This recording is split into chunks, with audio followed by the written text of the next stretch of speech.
someone that was pushing so hard for Bean Week, Clinton, I think your bean knowledge would be a little more strong. All I want is some goddamn respect around here.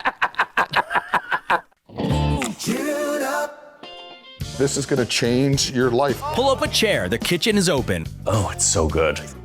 With Clinton Kelly, Carla Hall, and Michael Simon. You better shut your face. Let's dig in. This is so much fun. Hey, everybody. Welcome to Chewed Up. Michael Simon here. Now, we are in mid-January. It's getting cold. I'm getting salty. We're fighting over what temperature the thermostat should be at. It's all the things are happening. I am here with two of my favorite people, though. The lovely Carla Hall, the fantastic Clinton Kelly. Did you just do a heart? Yeah. I love that. This is the time of year. You guys know it, and I know people are like, "Oh, you grew up in Cleveland." Like just because I grew up in Cleveland does not mean I like the cold. I didn't like it as a child. I didn't snow ski. I water skied. Yeah. I'm not a cold person. Yeah. And then I come back like a couple days a month from California to see you guys do this show and be very, very cold. So, Clinton, I'm cold. I'm cold. My bones are cold. I know. You're just slightly achy because the other thing is because of my autoimmune stuff. Yeah. You know, the arthritis and all those things that I have because of autoimmune. It flares. It's in the cold. Sure. The cold's hard. Oh, yes. The cold and I just aren't friends. I think also when you get older, the colder is harder as you get older. Cold is hard. Oh. Old. I'm old. Being old in the cold, no fun. But CK, I see all kinds of goodies over there. I know that you're making soup. I'm not making any soup. I'm making gay soup. Oh. But you know the gay soup, the soup gays. Soup gays. Soup gays are out. No. I am learning so many different gay categories doing Chewed Up. Yes. And I love that you fall for them every single time. I'm going, well, you know what's going to be, the part that's going to be funny about this is you feed my brain, and then all my other gay friends, I'm going to think that I'm ahead of the curve. Oh, no, yeah. So I'm going to be like, are you a soup gay? They're going to be. I know, but when you started talking about the carrot gays. What are you talking about? You know, it's like when, like all the years that I was with you and like made me think I knew something about fashion, and I would try to talk to fashion people, and they're like, I'm like, Clinton was lying to me. That's not true. That's not true. I'm lying to you about the gays. The small pasta gays. But this soup is a little bit gay soup because in January I frequently will go on the gay soup diet. What is the gay soup diet? It's not really a thing, but my friends back in the day, you know, when you were like, oh, I have to go, I'm going to Miami this weekend. I've got to lose 3 pounds by Friday. And then you'd be like, you're on the gay soup diet, which means just eat soup. Oh, got it. Instead of going out to dinner, stay home and eat soup. That's the gay soup diet. Okay. For not only your body, but your pocketbook? Oh, I've never had any concerns about my pocketbook. Only I would just spend willy-nilly no matter whether I had money or not. Yeah. So the chubby gays on the gay soup diet, they were eating French onion going, why can't I lose any weight? I know, the bears, what do they do? The bears, yeah. Yeah. They Bears, yeah. Yeah, they had They had cream of broccoli. Cream of broccoli. Cheddar. Bears. It's not working. I love that you guys know about bears and Well, I've learned a lot here. you've learned a lot here, yes. CK, I've been in the restaurant business for 40 years, and I'm good friends with you. I know. You know all the gay stuff. Average, you know. I'm actually not even that gay. I'm not. I'm just slightly. You're the straightest gay guy I know. I'm really, I kind of am. Yeah, I like the ladies. I mean, if it were like nowadays, you can sort of be in the middle. Yeah, Back in my day, you couldn't be in the middle. Yeah, I mean, you're not like flaming. I mean, what was it? Sorry, I don't mean to. Sorry. Oh, Did I just in trouble? We are wading into such dangerous territory here. No. Yeah. I'm saying, and I know there's a term where I think there are people who are flamboyant. Thank you. You're welcome. I couldn't get the word. I'm sorry. No, but I have friends who are mean, they are embracing this flamboyance, and it is a category. So. Oh yeah, it's a total category now. Yes. But you know what? If we're going to talk about this, we might as well. I came out in 1991. Okay. Which was not an easy time to come out. I will tell you that it was not like people were not like, oh, you're gay, how cute. It was like people thought you were like diseased and shit like that. Right. So I'm really happy for these kids who can come out and be in a supportive environment. I think that's awesome. Oh, But like 100%. the gays my age were a little traumatized because it wasn't always so much, it was a very different time. Agreed. different And I think Like I have some gay friends that I grew up with, but they were raised Catholic, and it was they didn't come out till much later in life. Yeah. Yeah. It was rough back then, but you know what? We're over it. Yep. You move on. Yep. Time goes on. You eat gay soup. You live fabulous. You live your best life, people. You too could be as thin as fabulous as Clinton Yeah. if you eat this soup If you eat twice a this week. soup. All right, this really is one of my favorite soups. It's so hearty, and it really is very good for you. You know, it gives you all sorts of fiber and vitamins because we're doing, right now, just sort of sauteed onions and garlic and a little bit of olive oil. I added salt and pepper, and then I take a can of chickpeas, and I mash about half of them. Okay. A little bit. And the mashing of about half of them is great because what that does is creates a creaminess to the soup. A little bit, it thickens it a little bit without adding cream. So it gives it some body. I put those in there like so, and then I go to the Smells stock. really good already, by the way. right, it really does. Well, you know how I feel about sauteed onions. They're the best smelling thing ever. So this is 2 boxes of chicken stock. All right. The thing about chicken stock is that I usually make my own, but I didn't bring it here today because I gotta say, can't part with it. if you can't make your own, and this is a plug for one of my buddies, but Marco Canora, who owns Brodo, have you ever had? Yeah. Roto, Yeah. their stock is delicious. It's a game changer. Yeah. If you don't have time to make stock, I promise you, Marco's probably making it better than you anyhow. Like it's really good. It's really good. Yeah. You can order that online. Yeah, right online. They'll ship it right to you. your house. Yeah, and if you don't use it, I freeze it. Yep. That's good quality stock. All right, so I've added some carrots, some fresh carrots, and I'm adding ditalini, which is the little tubular pasta. I love it. Delicious ditalini. If you can't find ditalini, you can use elbows if you wanted to, or you could use orzo. It's up to you. And now we're going to bring this up to the boil because we need the pasta to cook and the carrots to soften, and then we're going to add some more things. So can we set a timer? Do you have a timer? Yeah, thank you. The other great thing, CK, is the pasta cooking in there is going to give the soup some body too. Yes. It's going to throw off its natural starch. Starches, Yeah. exactly. So we were talking a number of days ago, I think last week, about times where I would leave in the pot liquor from the canned beans. Yes. And this would be one of those. Oh. Because I feel like when you're mashing the chickpeas with some of that juice, Yeah. it just sort of gets in there, and it's also a little bit of flavor, even though it's the aquafaba, because you're going to add stock anyway. It's like, Right. That's actually a really good point. Like, why Yeah. rinse those beans? You know, I've never done it that way without rinsing them, but I'm going to try it. I'm going to add a little more salt because I have a feeling that unboxed salt was going to need that unsalted boxed stock. That was a lot of words. that was a lot of words. You pulled them all together like magic.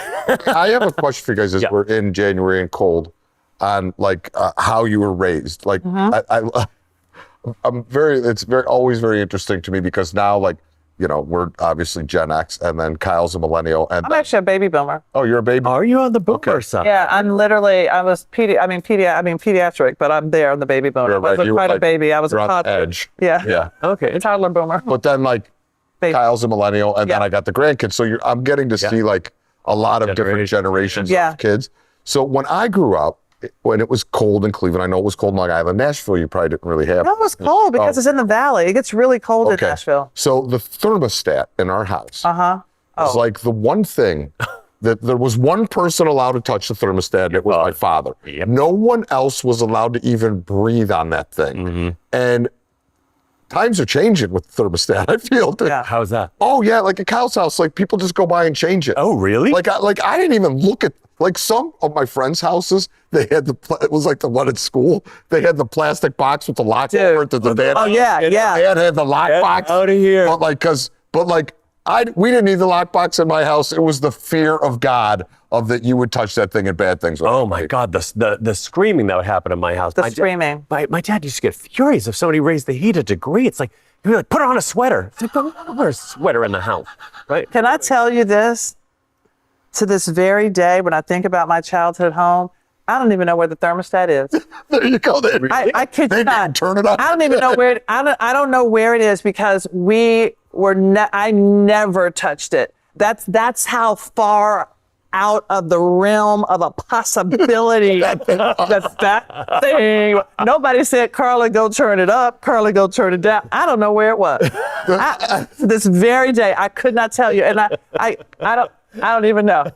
Do you guys remember what the temps were set at? Do you, You know what? Honestly, well, you didn't know where yours was. So. I just thought about asking my dad what he used to keep the house at because I remember it being freezing. But It was, I believe, in my parents' house in the summer. We had AC, which not everybody had growing up, but it was 65 in the winter, which is cold. that's chilly. And I think it was 76 in the summer. Oh. Which isn't very cool. It's not.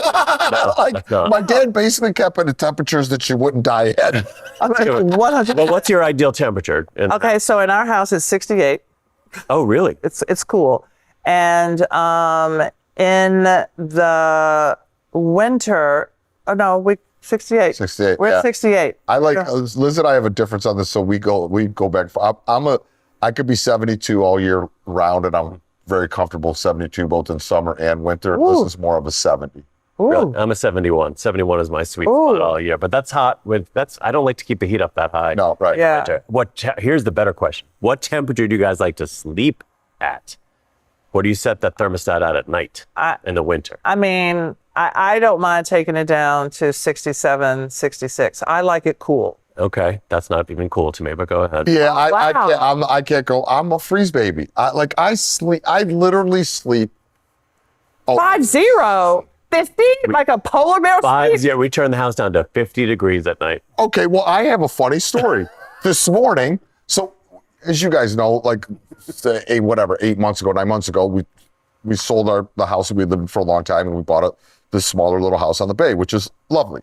But there's some program in the thermostat there that Liz and I haven't fully figured out, and it happens randomly, not like at a specific time. And last week it happened to us once where we woke up in the morning, and I'm like, it is freezing in here. And the thermostat, there was a program in there that's went down to 55. And I was like, and Liz like sleeping in the cold. Did you turn it down to 55? And she's like, why would I do that? I'm like, I don't know. And this morning, we're here filming. I call her, what's going on? She goes, it happened again. I woke up this morning. It was 55. Is it a nest? It's a nest. Yeah. And we're trying to figure it out. We can't fully figure it out. Yeah. And, and part of me thinks it's because I went through the thing, and I'm usually pretty good at that. And so is she. She went through, we couldn't find it. In the back of my mind, I'm thinking Liz is sleepwalking, and she's like, oh, right. Like, yeah. I'm like, she's turning it down. Probably going, Throw it. I don't know. I don't know what's going on, but like every 10 to 12 days, our temperature drops to 55. And I wake up in the morning and I'm like, oh my, and I sleep in a long sleeve shirt with a hoodie, with thermos, with sweatpants. Oh, Really? Oh, Yeah. what? Oh yeah. Oh, my God. I And sleep, the blankets on top. butt naked at 50 degrees. Yeah. Oh. Yeah. Well, you have to make that face. No. Matthew likes to sleep in the bub. I just I literally like cool so that I can be coddled. Yeah. So but I do remember when I was In the summer, I'll nude it out. I knew you were a neuter. Yeah. That would be. I'm talking about Michael Simon for those of you who are listening. Yeah, I can't sleep with any fabric on. Like I can't have a shirt on. I can't have pants on. The fabric gets stuck in places. It wakes me up. Wait, are you under the sheets or are you on top of the I'm definitely buck naked? I'm under 2 down comforters. Okay. That's how I like to sleep. It's Yes. cold, 2 down. Yeah. I will say, getting up in the morning is like It's challenging. It's challenging. Okay, I hope your apartment heats up quick. Yes. Yeah. Yeah, not that quick. It takes probably like an hour and a half to get it back up again. But it's like you have coffee under the cover. This is why you want a timer on those things. This is why I do like the Nest. But when I was living in New York, Matthew would he had on like a sweater, some pants, and some socks. I'm like, oh, are you getting ready to go out? It was like around 9 o'clock. He's like, no, I'm getting ready to go to bed. He said it's so cold because I don't want to pay for heat, and I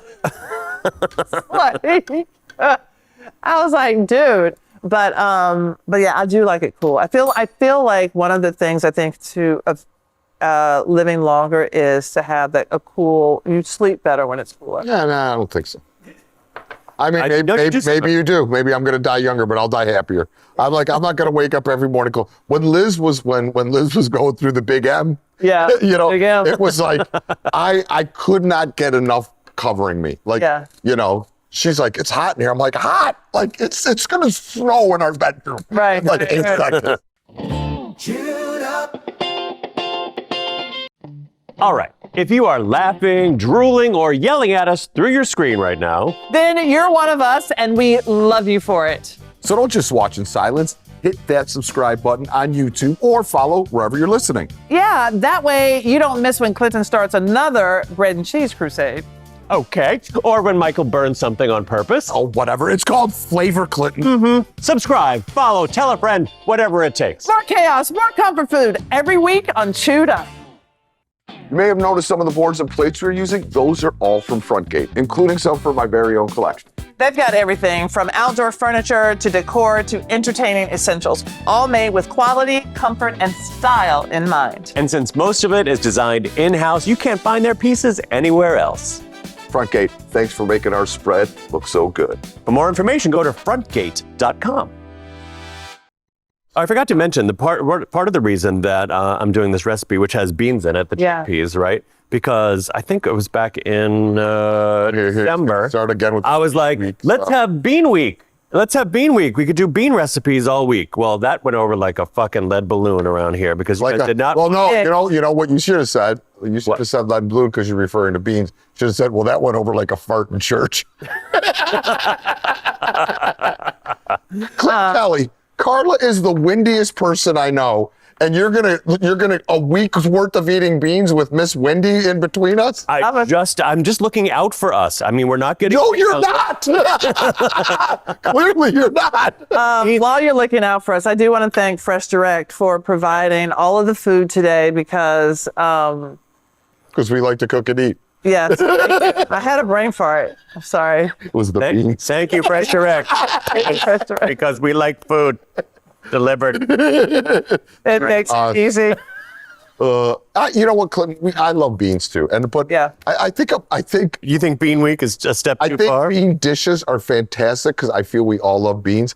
I feel a week of beans is a lot of beans. But what if you did a bean pie? I'm just trying to incorporate a bean pie. Yeah. Like what? Like there's a bean pie, like There- I don't- yeah, like Oh, you could have learned about it in Bean Week. I mean, it's almost Bean Week is almost The Muslims Shark used to Week. sell In bean another pies. 17 years, it's going to be the new one. Shark Week will have had its time, and then it's all everybody's going to be trying to figure out how do we create the success of Bean Week. I mean, but I just want to say, so white beans, eggs, sugar, it is an actual pie that is made. like I've had red bean paste. Yeah, With Japanese food. yeah, but it's almost like a custard pie, but it's white beans. That's what sell in Harlem and different places. Really? Yeah. I didn't know that. Carla Hall's got such a knowledge. Like when did they do this? Recently or a long No, time? like a long time ago. Oh, like 100 years ago? No, Or like like in my lifetime. Here we go. Yeah, Let's testing her now. like an empanada? yeah, they would have their papers and the bean pies. They're like, you want a bean pie? You want a bean pie? In New York City? Yes, in Harlem and DC, in various places. Oh, okay. Yeah. I didn't know that. I lived. Yeah, well, for someone that was pushing so hard for Bean Week, Clinton, I think your bean knowledge would be a little more strong. All I want is some goddamn respect around here. Well, maybe you should bump up your bean knowledge. What have you put in your soup there, Mr. Bean? I have added now that the Ditalini is cooked, I Yeah. have added some shredded chicken. You can buy a rotisserie chicken at your local supermarket, or you can poach some chicken, which is what I usually do. Yeah. Poach a couple chicken breasts, shred them up, throw them in, and then I took frozen peas and frozen chopped spinach. Now this is my my great. jam right here. So all right, let's just get You this. could make this in the beginning of the week and you would have it. This is your bean week. I got some of this in my fridge right now. I have so as you're stirring your soup, Yes. if this wasn't the gay soup diet, Yes. is soup a meal to you? Will you eat soup as a meal? I would eat soup as a meal. James is loves it soup as the a meal. soup that eats like a meal? Yes. Let me change the toast. If it's right for you. Yes, I think you will. And then we're going to add these Gonna add little things. things. Yeah. Matthew doesn't really like soup. He's always saying he doesn't really like soup, but then he will eat the soup. And then when he does these yoga retreats, they serve a lot of soup, like a lot of lentils, a lot of beans, and so he'll eat it, but it's not the thing that he thinks to to go. yeah. All right. So I always put a little squirt of lemon juice on top of this. And then I follow that with a sprinkling of red pepper flakes. And then I top it with some freshly grated Parmesan cheese. Or that cheese, yes. Yeah, oh, this is a light dinner for me if I'm on the gay soup diet, or See, I would totally eat this for dinner, though. a nice lunch. Yeah. Okay, let's put that there. I would absolutely eat this. I mean, this is my jam. I've had many a cold nights with my grandfather's split pea soup for dinner. Split pea soup for dinner. It's good memories. All right, just a little squirt of the lemon, not too much. We could have what about a soup week? No, I veto it. I veto it just like you vetoed Bean Week. That's how we make decisions around here. Everything has to be unanimous for it to move forward. They slid through. No, I wasn't paying full attention. It wasn't unanimous. There's four of us. So four of us. If three vote yes and one votes no, right, you get done. Well, it has to be unanimous to pass, right? So Bean Week, let's do it. And if one person says no, then it doesn't pass. I don't think that's true. It's in the contract. You actually have a contract. You did not get outbeaned. It was unanimous, but I don't even remember bringing up Bean Week. I'm going to be honest. I mean, it could have been in an email. You also don't answer the email. You don't answer the email. I would have said yes to Bean Week. You would have said yes to Bean Week? I would have. I'm just saying no now. Michael and Nick maybe who do. Jerk. Have the soup. Tell me what you think. This because I'm serving this next time you come over to my house. I love this. Isn't it delicious? And it only took as long as we've been standing. It took 20 minutes. I love this so much. I'm gonna tell you, my mom's gonna love this. My mom doesn't like beans. She doesn't like beans, but she would have Bean Week, but she would do chicken week.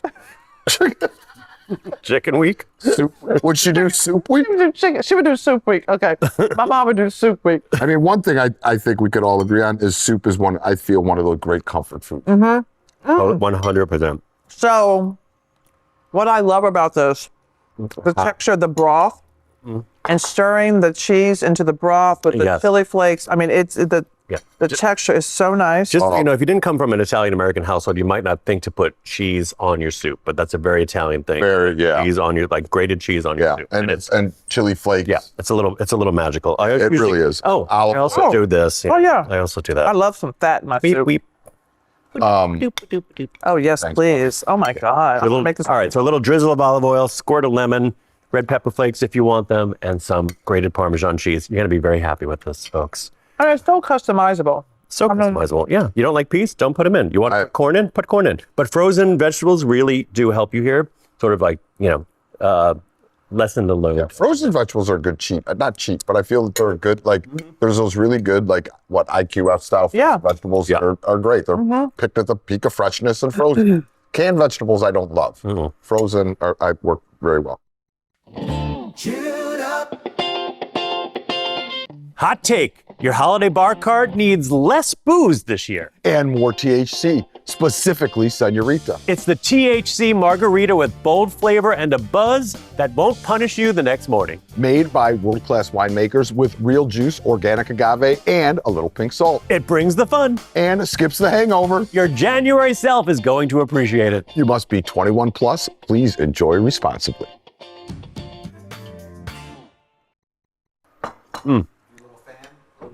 Yeah, let's dance. 3, 2, 1. You got fan mail. Look out, it's fan mail. Fan mail. Nice. Nick liked that. Oh, they definitely practiced for that. Michael's in charge of the fan mail. He doesn't even bother. I'm getting this. I did my lemon dance. What about lemon week? Lemon week. I like citrus week. Don't threaten me for a good time. All right. How about each get to choose a week? Buttercup. Oh, wow. All right, here we go. What? Was that a question? Pucker up, Buttercup. No, not yet. Okay. I had a little. Okay. When I eat soup, I get a little. Heather D asks, would you be adverse to a soup week? She did. Oh. I'm so. It's like, Heather D asks, what's a life lesson you learned in the kitchen that has nothing to do with cooking? Oh, wow. I love this. Okay. I'm going to tell you. I'm going to say that you can become good at anything if you try hard enough and if you want it enough. And cooking, like style, is very much a question of you got to try something, Fail at it maybe a That's it. little bit, and then learn from that failure, learn from that mistake, and do it over again, and do it over again until you get it perfect. And you will eventually become a great cook. And that goes with anything. If you want to have great style, if you want to be a great decorator, if you want to be a great, I don't know, whatever, accountant, just keep on doing it. Fail and try again. 10,000 hours, that part. 10,000 Yep, hours, exactly. yeah, agreed. How about you, Carla? I mean, that's pretty much, I was going to say, you know, I think it teaches you that failing is always a good thing because you fail up, you do something again. So really, that's my thing. And what's the worst thing that can happen, right? Nothing. Yeah, Order you have to order pizza. Yeah. I would say mise en place, everything in place. So like I think that helps in regular life tremendously, and that helps issue in the kitchen. Yep. And you know, especially in professional kitchens, teamwork makes the dream. Teamwork, many hands, little work. You are only as good as the people around you, always. 100. So surround yourself with good people. You become the what do they say? That you become the 5 people you spend the most time with? Have you heard that? I love that. I always think too, like this is different, but in life lessons, always surround always hire people that are smarter than you. Always surround yourself with people that are better than you. It makes you push and be better. 100%. You know? Okay. Next question, Lisa P. What's up, Lisa P? Is there a dish you absolutely love eating but would never cook at home because the cleanup ruins the joy? Oh, that's actually a really good question. Wow. Oh, wow, is right. I feel like Oh, yeah, I have an answer. bread may be that thing for me. Oh, really? I know, and I love making bread, but I have to, what? Clinton just made me laugh. I'm so stupid. Why do I keep saying, oh, really? Whenever one of you says something that surprises me, I go, oh, really? No, but I mean, I think unlike, It's the oh, really gaze. I know. I'm going to out myself and say this. Unlike Michael, I actually do not like to cook every day.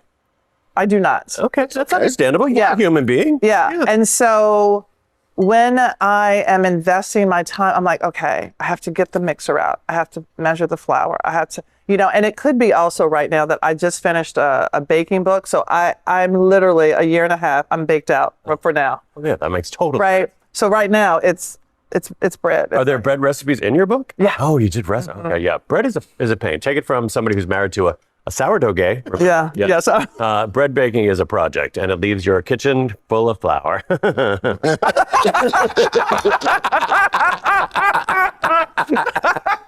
The question CK should have got, is there something that your significant other makes at home that they never should? No, I would never take that away. He loves he has mastered it. He has mastered sourdough loaves, and I'm happy for him. Yeah. But I have to be like, okay, this is a day where I don't look at what you're doing in my kitchen. I will never make lobster at home, just like a boiled lobster. It's just a mess. This pot always overflows. The things are screaming their heads off, and they're really not screaming. They're happy. They're happy. It's sometimes like they got to go out sitting in a hot tub. I mean, like, Yeah. you know what? I have to say, listen, like we cook at home a lot, and I don't really. We have such a good little system. Like, Liz and I cook and clean together, Right. And we just have a good system, so we never really get overwhelmed by the cleanup. Like, if I'm like over the stove doing stuff, she's kind of in the sink. If she's over the stove, I'm in the sink. We never get a pile up, really. I mean, occasionally you have like, oh shit, what just happened? Yeah. But like, we never really get the pile up. But that's from, I mean, you got to remember, we've worked together professionally for 35, Yeah. oh God, I mean, like forever. Wow. We just know each other's beats, so we never really get that situation. Yeah. I love that. All right, do you guys want one more? Yes, please. I'm going to go with Kevin S. And this is because in my mind, I hope this is a good question, but Kevin Stefanski, the coach of the Browns, has really been pissing me off lately. Oh, God. So this better not be you, Stefanski. Although I wouldn't be happy if you were watching our show. I think he's making a sports reference. Shador Sanders is the man. I'm just saying. Watching me? All right. Okay. Let's go. All right. Kevin S. asked, Clinton, I think this is a sports question. Oh, It's not. When you're stressed, what's the first thing you find yourself instinctively doing or making? Not the chef answer, the real one. Oh, hands down, eggs. Make it. When you're stressed, you have eggs? I do.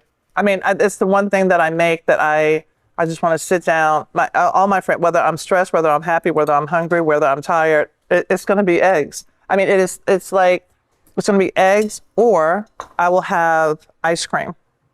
I'm not making ice cream. So, that's why I didn't choose that. Yeah. Oh yeah. Yeah. But you could make an ice cream sundae. I could make a sundae. Yeah. Yeah. I will take. I always keep frozen cookie dough. Like I'll make a big batch of homemade cookie dough, and I'll portion it out and then wrap them individually. So I will take a chocolate chip cookie dough ball out of the freezer, leave it on the counter for 20 minutes, and then put it in the oven and have a fresh, baked chocolate chip cookie. The Jacques Therese recipe. Oh, man. That flake cookie king. Oh, the cookie. Yeah. King of cookies. The one thing that I guess I do when I stress that I never knew that I do, because I feel like I do it a lot anyhow, but apparently, again, being with the same person for a long time, when I'm stressed at work or home, I whistle. I just start whistling to myself as I'm like, whistle while you work. Yeah. Like sometimes I'll be prepping like for a party, and this is like, are you behind? And I'm like, no, I'm good. Why? And she's like, you're whistling. I'm like, oh, but it must be some kind of tick. Yeah. Uh-huh.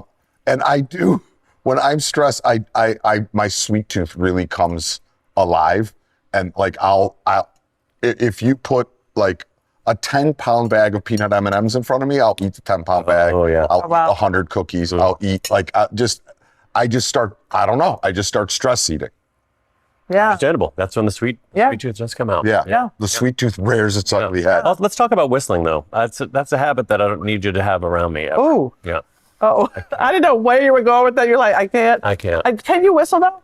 Not really well. Oh, that's why I'm a good whistler. I always feel like, has anybody ever said, oh, I'm really enjoying you whistling right now? Have they ever said that to you? Don't give a shit. But you know what? Can I just say, I want to give a shout out to Damaris Phillips, who is a fantastic whistler. Really? She is a fantastic whistler. And I always thought I knew how to whistle, but I realized I do not. Should we try? Yes. I can whistle songs and such. Oh, you're gonna. Oh, you really can't whistle. Oh shit, you can't whistle at all. Could you whistle? You're overthinking it now. You're blowing the wrong way. You're inhaling. Oh, there you go. Oh my God, if that were a bird, I'd shoot it. Just put it out of its misery. I didn't know I was so bad. I can hear a bird kid. It'd be like, you're not supposed to use these. I know. This is a million years ago. It was actually a very funny scenario. And I didn't pick up on it until, again, Liz said, when you're nervous, you whistle. When they were filming Next Iron Chef, and obviously it's like super high stress, and it was the very first or second competition in the whole show. And Gavin Kaysen was a young chef competing on it. Very talented chef out of Minnesota, the sweetest guy. Used to work for Danielle Ballou, just a special guy. So when I saw the edit of the show, they're like, is there anything that people do in the kitchen that annoys you? And he goes, when people whistle, it's edited. When people whistle, it annoys me. And it just so happened in that competition, he was working directly next to me. This was the pre-interview before the show even started. When people whistle, it annoys me. And then they cut to me, and I'm cooking and whistling. That's hilarious. And he got eliminated. You threw him off his game. I not even knowingly threw him off his game from whistling. That is really funny. Yeah. Well, talk about staying on our game. It's time for a fan giveaway. Fan giveaway. Fan giveaway. Fan giveaway. Woo. Oh, whoa. Oh, boy. It's back into the garage. It's like a religious experience in here. Look, wait. I got to cover it first because, on the back it says, wear something cute and don't take any crap. Clinton Kelly, circa Dude. 1998. Y'all, I mean, It was the case. this is a collective. That was like solid 20 years ago. Yeah. Wow. Yeah. Baby Clinty. The mugs that I made for a giveaway for charity, I found a crate of them in my garage. And so I'm giving them away, maybe one a month or every other month until I can part with them. It's adorable. Yeah, so somebody's got to win. Wear something cute. Don't take any crap mug. By the way, I meant to say, if you're a Sondheim fan, I know you're waiting for me to say, anyone can whistle. That's what they say. Easy. I feel like I've been a long time fan and I wasn't waiting for that. It was that. Anyone can whistle. That's Wait, they is say. that something that you used to do on What Not to Wear? What? Whistle? No, that little thing that you just sung. Anyone can whistle. That's what they say. Yeah. That's a Sondheim show. She's gonna faint in a Anyone second. can whistle. That's a Sondheim song. A what song? Sondheim. Steven Sondheim. You know what? If you're going to talk about some sport bullshit, I'm going to talk about Broadway bullshit. Wait, you don't think you react this way every time I bring up a sports name? You're like, get in here. Like I don't even have to look at you and I can hear you going. I put up with much more Broadway shit than you put up with sports shit. Because You have talk a about Broadway sport every person. single day we're together. I bring up Broadway like once every 3 days. I kind of like sometimes with Clinton going like, hey, did you see the Cavs game last night? All right, the winner of the Wear Something Cute and Don't Take Any Crap mug is Penelope from Eckerman, Michigan. Hey, Penelope. Let me have it so I can put it in the mug. Penelope Pit Stop from Wacky Racers. Does anybody remember Wacky Racers? Yes. Yes, the cartoon. Wacky Racer. Yes. Speed Racer. Do you remember Speed? No, Yes, I do. that's different. Those be racer. Wacky Racers were better, but Penelope Pit Stop, yes. Yes, I remember. All right, I Penelope want to say, Pit Stop. before you say goodbye, I want to say one thing. Yep. Yes. You should definitely make the soup because it was delicious. Oh, and simple. yes. And it, Excellent. whether you're trying to lose those 2 pounds before Miami or not, this will satisfy your needs. This is a really delicious It soup. sure will. It is excellent. I'm glad you both liked it and finished your bowls. All right, let's say it, everybody. Let's say it together. Okay. All right, ready? 1, 2, 3. Have a fabulous day, everybody! Chewed up. Thanks for watching Chewed Up. And thanks to our sponsors for making this show possible. Frontgate, Senorita, and special thanks to Fresh Direct for supplying the groceries, and to Canopy by Hilton and B&B Tent and Party Rentals for supporting our show. New episodes drop every Monday, Wednesday, and Friday. To subscribe, snag recipes, and dig into all the extra fun, head to chewedupshow.com or watch and click subscribe on YouTube or wherever you get your podcasts. Now go make a mess in your own kitchen.